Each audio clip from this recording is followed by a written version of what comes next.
Hola chicas, ¿cómo están? Espero se encuentren bien. Pues debido a la contingencia, ahorita que no nos podemos reunir, quiero enviarles este mensaje, pues ahora sí que un enlace virtual sobre nuestra reunión de mujeres de esta semana. Y me gustaría que me acompañaran al libro de Segunda de Samuel, capítulo 6, versículo 1 al 11. David volvió a reunir a todos los escogidos de Israel, 30,000. Y se levantó David y partió de Baala de Judá con todo el pueblo que tenía consigo para hacer pasar de allí el arca de Dios, sobre la cual era invocado el nombre de Jehová de los ejércitos, que mora entre los querubines. Pusieron el arca de Dios sobre un carro nuevo y la llevaron a la casa de Abinadab, que estaba en el collado, y Usa y Ahío, hijos de Abinadab, guiaron el carro nuevo. Y cuando lo llevaban de la casa de Abinadab, que estaba en el collado con el arca de Dios, Ahío iba delante del arca. Y David y toda la casa de Israel danzaban delante de Jehová con toda clase de instrumentos de haya, con arpas, salterios, panderos, flautas y címbalos. Cuando llegaron a la era de Nacón, Usa extendió su mano al arca de Dios y la sostuvo porque los bueyes tropezaron. Y el furor de Jehová se encendió contra Usa y lo hirió allí Dios por aquella temeridad, y cayó allí muerto junto al arca de Dios. Y se entristeció David por haber herido Jehová a Usa, y fue llamado a aquel lugar Pérez Usa hasta hoy. Y temiendo David a Jehová aquel día dijo: ¿cómo ha de venir a mí el arca de Jehová? De modo que David no quiso traer para sí el arca de Jehová a la ciudad de David, y la hizo llevar David a casa de Obed-edom geteo. Y estuvo el arca de Jehová en casa de Obed-edom geteo 3 meses, y bendijo Jehová a Obed-edom y a toda su casa. Antes que nada quisiera platicarles un poquito. ¿Qué significa el arca de Dios para el pueblo de Israel? Bueno, el arca de Dios era la señal de la presencia de Dios. En años anteriores había significado tanto para el pueblo de Israel el arca. Dios le había dado a Moisés instrucciones precisas y específicas sobre cómo construirla. Le dijo las medidas, el material, le dijo exactamente todo. ¿Sí? Dios es muy específico cuando nos da una instrucción. De la misma manera también le dijo cómo se debía transportar. El arca solamente podía ser transportada por sacerdotes, debía ser llevada en sus hombros y debía ser por medio de sus varas. ¿Sí? Si ustedes recuerdan, cuando Josué y el ejército de Israel iban a pasar el Jordán, precisamente eran los sacerdotes los que iban adelante con el arca. Y cuando sus pies tocaron el Jordán, cuando sus pies entraron al Jordán, las aguas del Jordán fueron abiertas y ellos pudieron pasar en seco. ¿Sí? Cuando ellos, Josué y el pueblo de Israel también iban a tomar Jericó, ¿quién creen que iba adelante? Los sacerdotes con el arca. Nos queda claro que la presencia de Dios estaba con el pueblo de Israel. ¿Sí? Tanto así que antes que los filisteos capturaran el arca en una batalla que tuvieron contra el pueblo de Israel, en el cual lo vencieron, los dos hijos de Eli, Ofni y Fines, llevaron el arca a donde estaba el pueblo de Israel. Los filisteos tuvieron miedo. Mire, les voy a leer esa parte que está un poquito atrás, en Primera de Samuel, capítulo 4, versículo 5, dice: aconteció que cuando el arca del pacto de Jehová llegó al campamento, todo Israel gritó con tan grande júbilo que la tierra tembló. Cuando los filisteos oyeron la voz de júbilo, dijeron: ¿qué voz de gran júbilo es esta en el campamento de los hebreos? Y supieron que el arca de Jehová había sido traída al campamento. Y en el versículo 7, fíjate lo que dice: y los filisteos tuvieron miedo, porque decían: ha venido Dios al campamento. Nos queda muy claro, el arca representaba, significaba la presencia de Dios, ¿sí? Pero pues lamentablemente esta batalla fue perdida por el pueblo de Israel y pues los filisteos capturaron el arca. Para los filisteos no significaba lo mismo el arca, ¿sí? Los filisteos lo tenían como, pues, como un trofeo, como, ay, les logramos capturar a lo más importante que ustedes tienen. Entonces llegó el momento en que para ellos no era importante. Entonces ellos decidieron después de 7 meses devolver el arca. Y el arca pues fue llevada a Bet-Semes, de ahí se fue a Kiriat Jearim y estuvo ahí por 20 años. ¿Qué significa? Que el arca también por mucho tiempo después fue descuidada por el pueblo de Israel. Y esto me lleva a hacerte a mí una pregunta, y te quiero preguntar, ¿qué tanto has descuidado tú la presencia de Dios en tu vida? ¿Te has puesto a pensar eso? ¿Qué tanto te has olvidado de incluir a Dios en tus victorias, en tus éxitos, en tu andar diario? ¿Sí? ¿Qué tanto has olvidado darle a Dios la gloria a Él? Porque muchas veces cuando nosotros recién llegamos a Cristo, empezamos a vivir las buenas nuevas, empezamos a tener, pues no sé, si te dedicas a las ventas, empiezas a vender y empiezas a decir, gracias Dios porque es por tu mano. Tienes que comer y se lo agradeces, oras por los alimentos.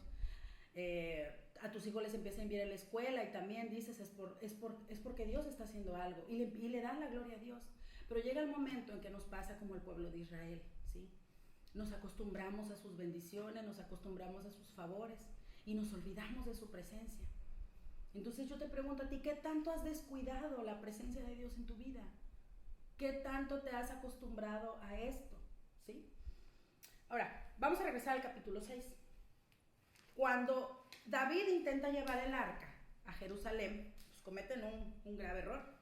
Recuerdan que les decía yo que Dios le había dado instrucciones específicas y precisas a Moisés de cómo debía ser transportada el arca, por sacerdotes, en su hombro, con sus varas, y estos lo llevaban en una carreta, en una carreta con bueyes.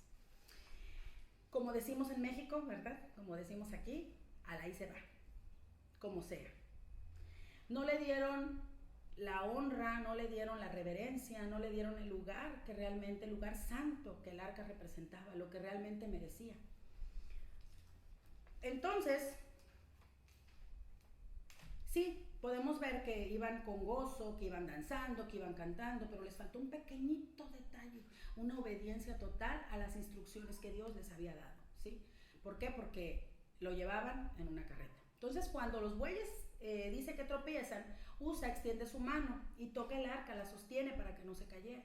Y en ese momento la ira de Dios cayó sobre Usa y ahí dice la palabra que ahí cayó muerto. Ajá. Entonces te preguntas tú, bueno, ¿por qué hirió Dios a Usa? Porque a los filisteos, cuando los filisteos transportaban el arca, pues no dice la palabra que haya sido que hayan sido castigados también. Pero sabes una cosa, como te decía en un principio, el arca no significaba lo mismo para los filisteos que para el pueblo de Israel. Y Usa era un levita. Usa conocía las instrucciones de Dios. Usa conocía la palabra de Dios y aún así la transportó de la manera que quiso. La transportó de la manera por cumplir. Lo transportó, pues, no con la reverencia, no con el honor que merecía ser transportada el arca de Dios. Después de esto vino temor en David. ¿Sí? David tuvo temor de llevar la presencia de Dios, porque el arca, recordemos, representa la presencia de Dios. Tuvo temor de llevar la presencia de Dios a su casa, tuvo temor de llevar el arca a su casa. ¿Sí? Prefirió dejarle la bendición en casa de Obed-Edom. Y esto me lleva un poquito a aterrizar aquí esto, como dice mi pastora, aterrízalo, ¿verdad? Lo vamos a aterrizar aquí. En estos tiempos que no hemos tenido la oportunidad de congregarnos debido a nuestra contingencia sanitaria o a la contingencia sanitaria por la que estamos pasando ahorita como ciudadanos, como mexicanos, tienes esta oportunidad de llevar la presencia de Dios a tu casa, ¿sí? Tienes la misma oportunidad de traer el arca de Dios a tu hogar. Pero aquí viene mi segunda pregunta para ti. ¿Qué te atemoriza para permitir que el arca o la presencia de Dios se manifieste en tu hogar? No quieres conectarte, a lo mejor no quieres orar en línea, a lo mejor no quieres alabar en línea, no quieres que te vean, pues no sé, a lo mejor, ¿qué te atemoriza?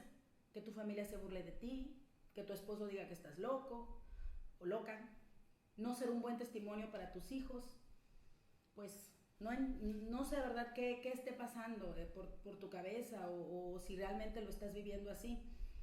Pero fíjate, a mí me llama mucho la atención lo que dice en el versículo 11. Dice, y estuvo el arca de Jehová en casa de Obed-Edom Geteo 3 meses. Y bendijo Jehová a Obed-Edom y a toda su casa. ¿A quién? A toda su casa. imaginas toda tu casa también bendecida?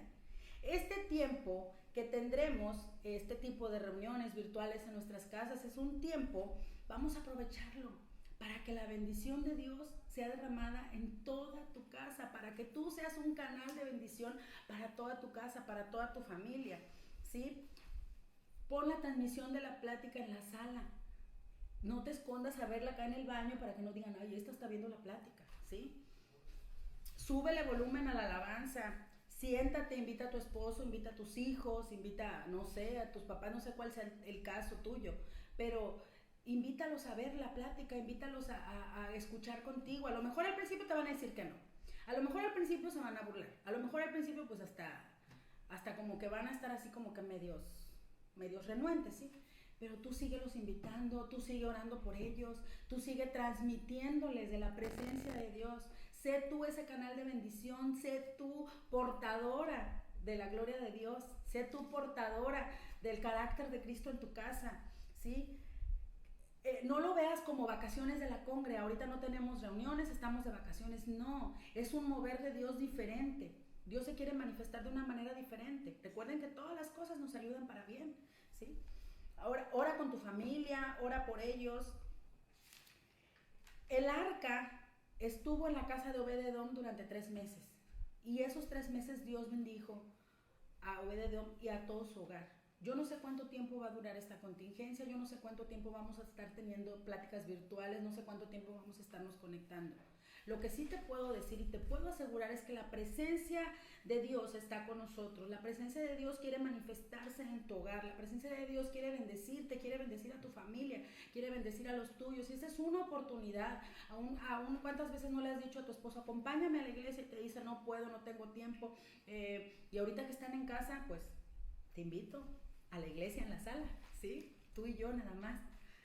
Y de verdad vas a poder ver cómo la bendición de Dios se va a manifestar en tu hogar. Así que alaba a Dios, ora a Dios, cántale a Dios, transmite de Dios a tu familia, ¿sí? No lo agarres para pelear, para imponer, No, de verdad, podemos tener la presencia de Dios en nuestro hogar, podemos ser bendición para nuestra familia y podemos ser portadores y canal de bendición también para ellos. Cuando David se enteró que Dios estaba bendiciendo la casa de Obed-Edom, hizo traer el arca a su casa, ¿sí?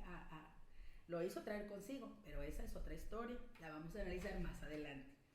Yo quiero que tú te lleves esto en tu corazón, de verdad. No son tiempos de vacaciones, no son tiempos de ahorita no hay reuniones, son tiempos de un mover de Dios diferente. Son tiempos de la presencia de Dios en tu hogar, el arca de Dios en tu hogar. Que Dios las bendiga, chicas, me dio gusto estar con ustedes. Y dudas, mándenme mensaje.